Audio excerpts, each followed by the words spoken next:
right, guys, the moment you've been waiting for. My dog Suki's gonna join us today.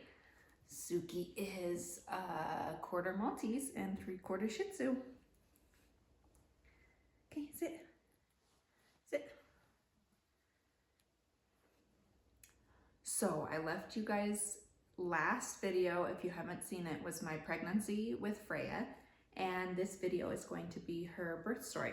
And I left you guys off with waking up and I had some leaking fluid. So with all my other pregnancies, when my water broke. It like movie style, gushing of water everywhere, right? So when I leaked a little bit, I knew that that could happen and that just a little bit of fluid still could be my water breaking, but it never had happened to me before. And so I went into my bedroom. I told Chris, like, hey, I'm leaking.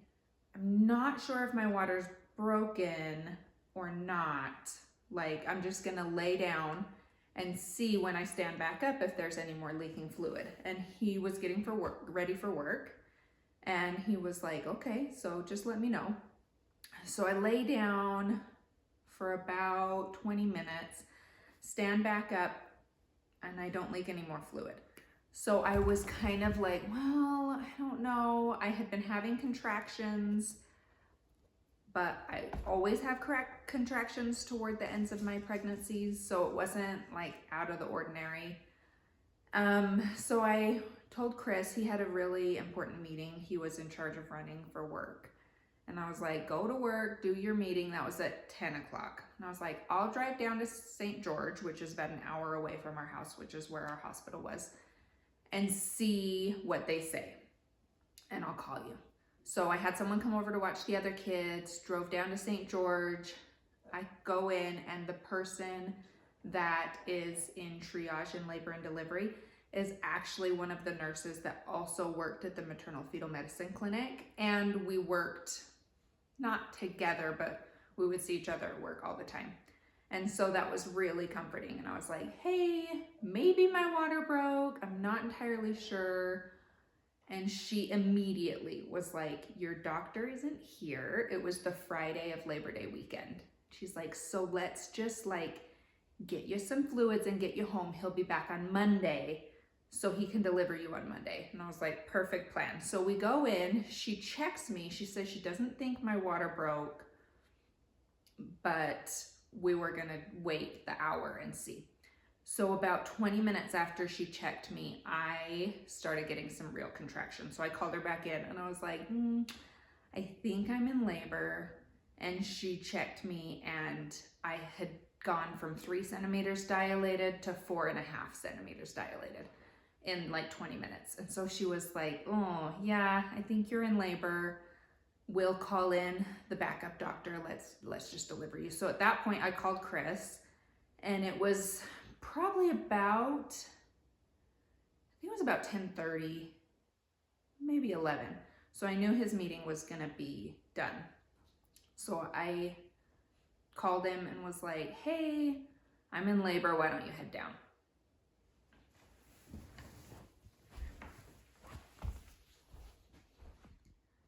So at this point, the backup doctor showed up and he checked me again, and I had gone from 4.5 centimeters dilated to 6.5 centimeters dilated he probably got like an hour after the last time I had been checked. And he was like, okay, when's your husband getting here? Because we got to get this baby out, because if not, she's coming either way. And at that minute, the head nurse came in and said, there is an emergency delivery coming in from out of town. The baby is only 27 weeks along and it needs to be a C-section. So you guys have to wait. And so my doctor was like, well, I haven't done a breech delivery in a while, but I think I could do it.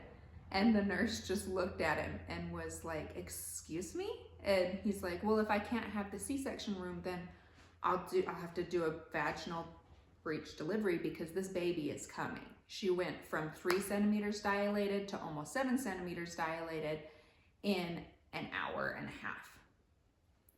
And the nurse was like, okay, we don't do vaginal breech deliveries here. And he was like, I don't know what to tell you. If you're not gonna give me an OR, then we're gonna deliver this baby breech. And so the nurse was like, okay, let me call a couple people in, because they had to call in an extra OR team for me because of this emergency delivery. So all the NICU doctors, all the specialty doctors were in the 27-week delivery, which I am okay with.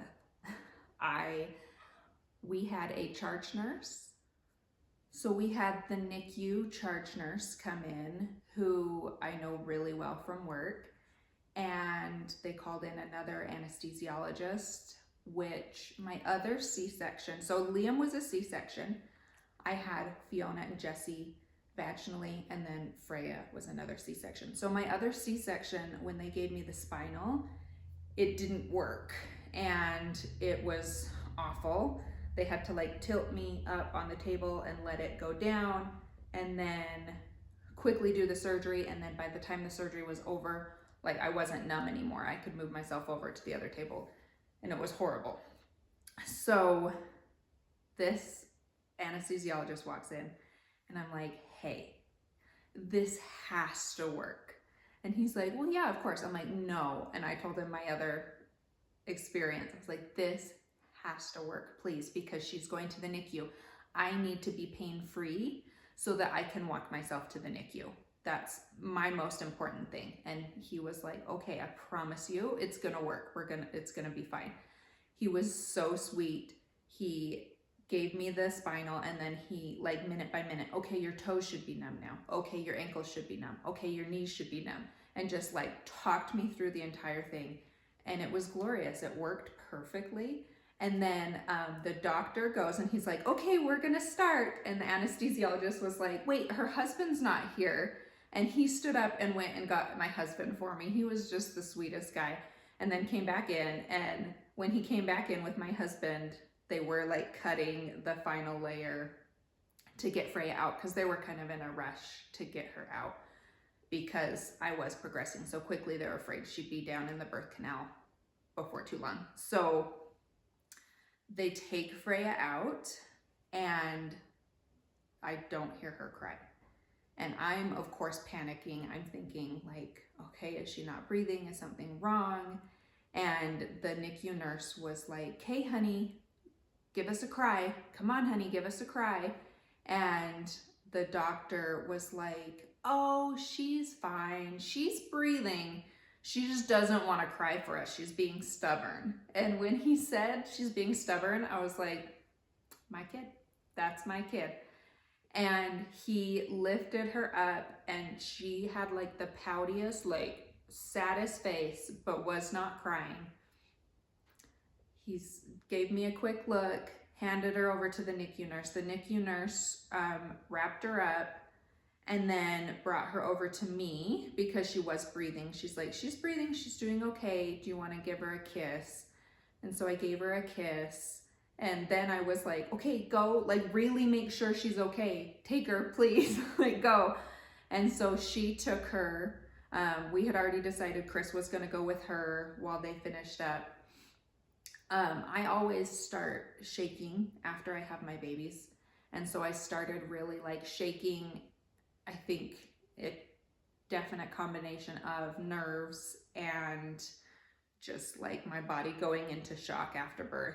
So I'm sitting there just shaking, and the anesthesiologist brings me a warm blanket and wrapped it around my head. He put a warm blanket on my chest because they're still having to, sew me up. And he sat there and just talked to me and was like, everything's okay. She's doing great. Because he could see there's like a window. He was looking through the window at her. He was so sweet, the best anesthesiologist ever. And they took me back to recovery. It was the weirdest experience because usually, when you go back to recovery, the baby's there, your family's there. I had no family there. Chris was with the baby. It was a really weird, surreal experience. So I grabbed my phone and I FaceTimed my kids because I was like, well, I'm not doing anything. FaceTime my kids, and of course immediately they're like, where's the baby? And I was like, well, dad's with the baby. And they're like, we're calling dad. And they hung up on me because they wanted to see Freya. So I just sat there, and then I called my nurse in and I was like, can you take me up to postpartum, because that's where I worked and I knew I'd have friends there.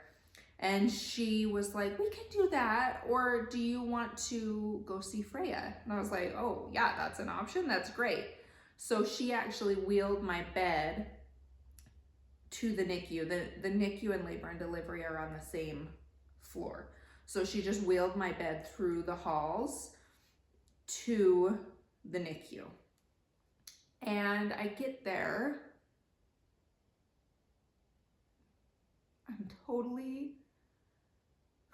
I haven't really talked about this before. And one of our coworkers was there. He's our social worker. And he said, forget everything you know, Marcy. Forget everything you know. You are the mom. You are not the nurse. You are the mom. And just that reminder of like, this is your baby, and separate work Marcy from mom Marcy. He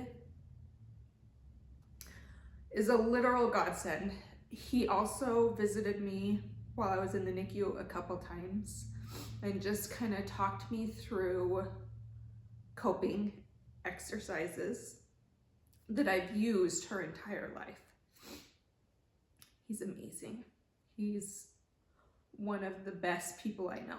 And for him to just kind of be waiting there for me and took time out of his day to be like, hey, you're the mom, was amazing. So I get there after talking to him, and Freya's just straight chilling. She had oxygen on, but they were like, she's really not on a ton of oxygen. We took her blood sugar. Her blood sugar's great. She's doing fine.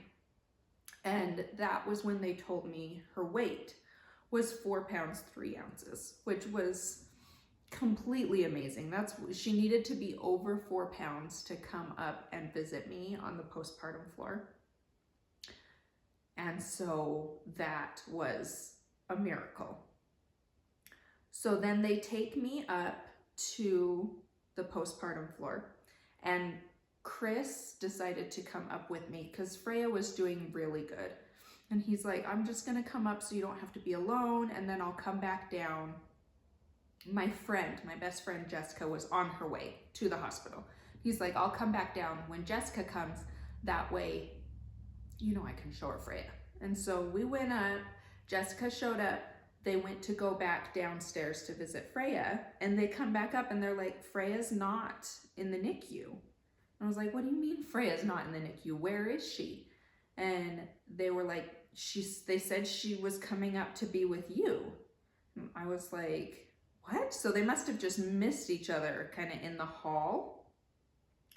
And then 2 minutes later, in wheels Freya. And the nurse is like, she's good. If you want to try to feed her, let's feed her. And like, we don't have anything medically necessary at this time to keep her in the NICU. So she can stay with you, which was a miracle. So I tried to feed her. She kind of ate, but not really. So then I asked for a pump, and I pumped some of my milk to try and feed her in a bottle. And again, she would like latch on, but the suck wasn't great. We ended up getting just a little bit in her, which with colostrum is fine. You only need a little bit. And at this point, Chris, it was 7 at night or something. Chris went home to be with the other 3 kids and put them to bed. And Jessica stayed the night with me and Freya. So Freya her blood sugars were like borderline. They needed to be above a certain number, and she always was kind of right at that number. And then at 1 in the morning, she was lower than that number. And it was just kind of a struggle getting her to eat. And we kept doing blood sugars, and she'd be above where she needed to be, and then below where she needed to be, and then above, and then below. And then finally it just got to where she was below where she needed to be, below where she needed to be, below where she needed to be.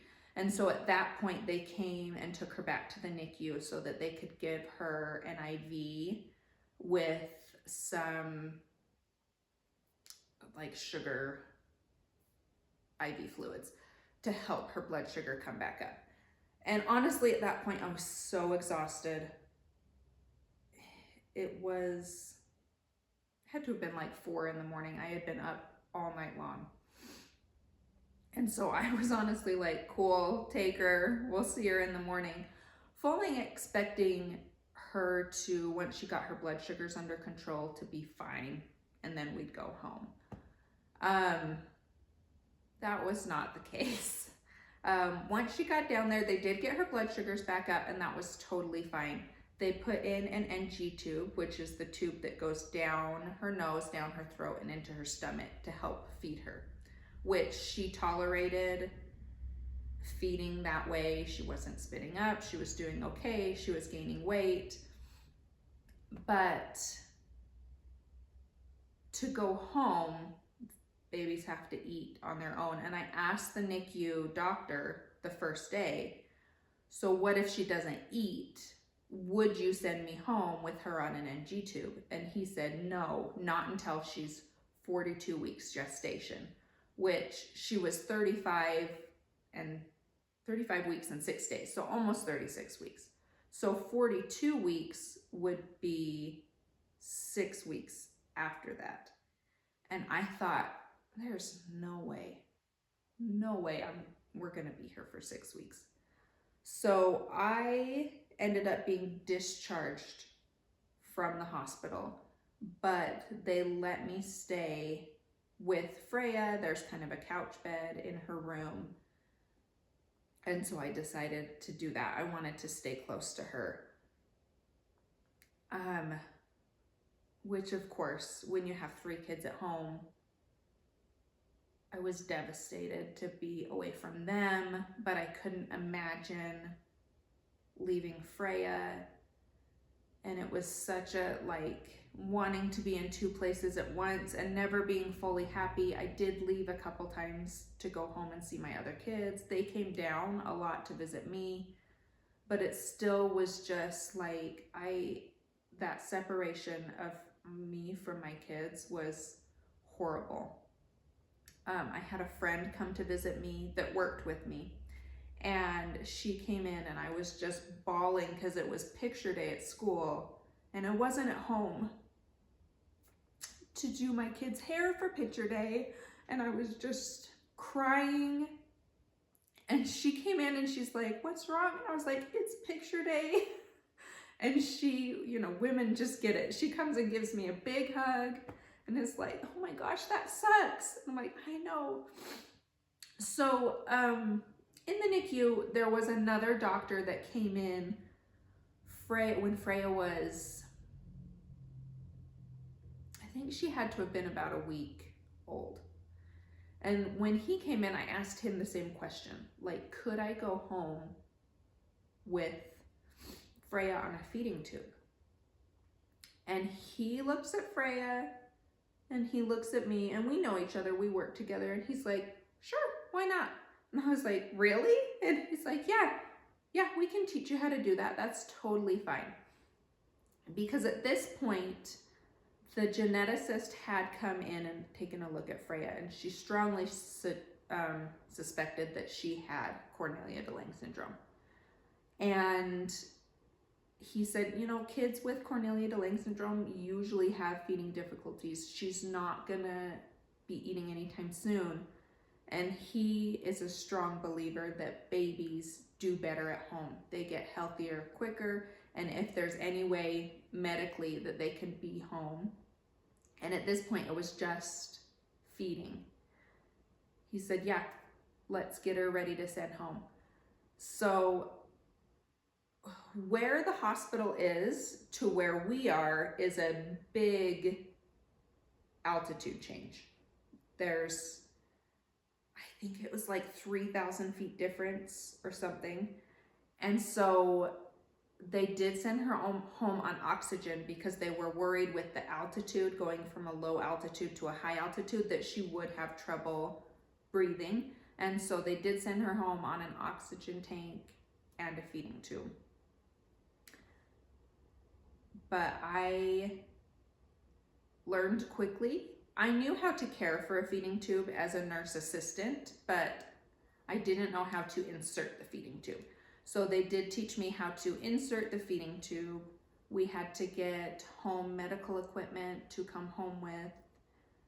And within a couple days, I had to show them, I had to insert the tube once, and I had to do 24 hours of feeding to show them that I could take care of Freya at home alone.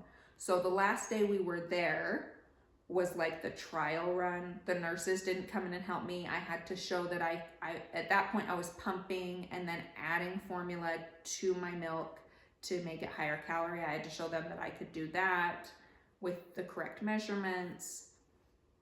And I was like, I'll do whatever, just like let me go home. So we ended up going home. Freya was 2 weeks old, exactly. So we spent 2 weeks in the NICU, which I am grateful for because originally they were saying it would be 6 weeks. So we did 2 weeks in the NICU, and I told no one we were coming home because I was sure that something would happen on that 24-hour period, because they basically said, you know, if her heart rate is funny, she has to stay. If you can't insert the feeding tube, she has to stay. There's like all these criteria. So I didn't tell anyone I was coming home because I was terrified that I would tell everybody, we're coming home, and then something would happen and we would have to stay and I would be crushed. So I called my husband the morning of and I was like, hey, do you want to come pick us up from the NICU? And he was like, really? And I was like, yeah.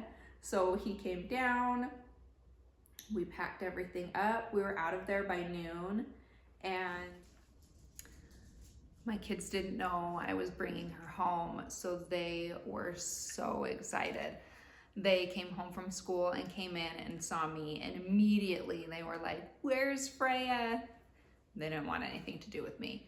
But Freya, they were just so excited to feed her and bathe her and cuddle her and be with her. And I was just so happy to have my family all together again. This, being able to share our story and be, you know, sharing the whole story in its entirety is so great for me. I'm loving being here with you guys, and I hope you guys come back and hang out with us again. I will be taking you along just for our life and what we do and how I survive having 4 kids, and just so excited for you guys to be here. So make sure you come back for the next one.